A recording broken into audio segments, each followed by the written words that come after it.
नमस्कार मंडळी, सुप्रभात सर्वांना. कसे आहात तुम्ही? मजेत ना? तर आजच्या आपल्या दिवसाची सुरुवात मामाच्या घरी झाली, म्हणजेच राहत्याला झाली आणि ती पण खूप मजेत झाली. तर तुम्हाला माहिती आहे, राहत्याला आलो म्हटल्यावर शिर्डीला तर जाणारच. म्हणजे आम्ही जेव्हा पण राहत्याला येतो तेव्हा शिर्डीला जाणं आमचं कन्फर्म असतं. आणि आता तर मस्त आम्ही मावशीची मुलं, मामाची मुलं आम्ही राहत्याला आलेलो होतो. तर मग आम्ही शिर्डीचा प्लॅन केला आणि लगेच शिर्डीला जायला निघालो एकदम सकाळी सकाळी.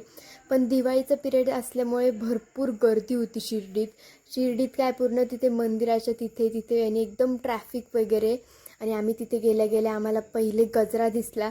सो आम्ही लगेच मयुरी दिदीसाठी गजरा वगैरे घेतला. आणि आता दिवाळीचा पण पिरियड आहे त्यामुळे पण गर्दी. आणि आम्ही नेमकी गेलो त्या दिवशी संडे होता, त्यामुळे तर खूप गर्दी होती.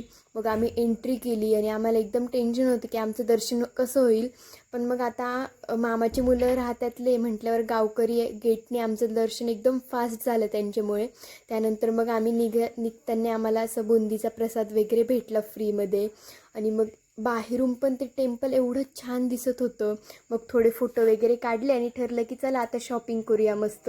तर मग लगेच आम्ही मयुरी दिदीसाठी बांगड्या ते बघायला गेलो.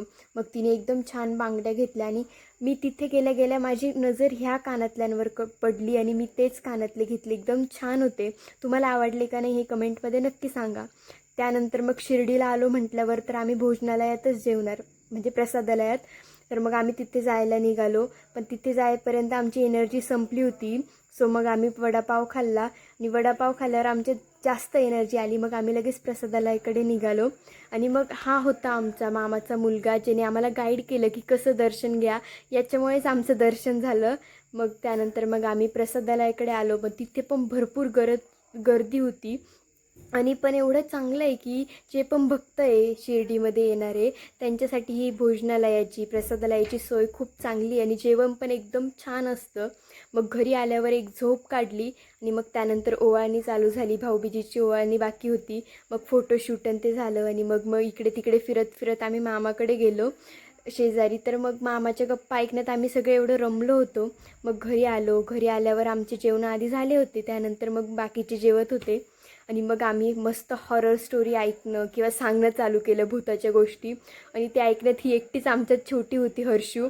पण ती पण एकदम अशी ऐकत होती की जशी ती घाबरलेली नाही, पण तिच्या तोंडाकडे बघून कळत होते की ती घाबरलेली आहे.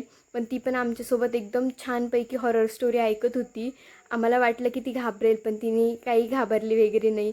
मग भरपूर गप्पा झाल्यावर मामा बोलले आता जेवण जिरलं असेल तर चला तुम्हाला काहीतरी ड्रिंक देतो. तर मग मामाने आमच्यासाठी कोको कोला आणला होता. मग स्नॅप काढून आम्ही लगेच कोका कोलावर ताव मारला. अशा प्रकारे आजचा आमचा दिवस संपला. Thank you for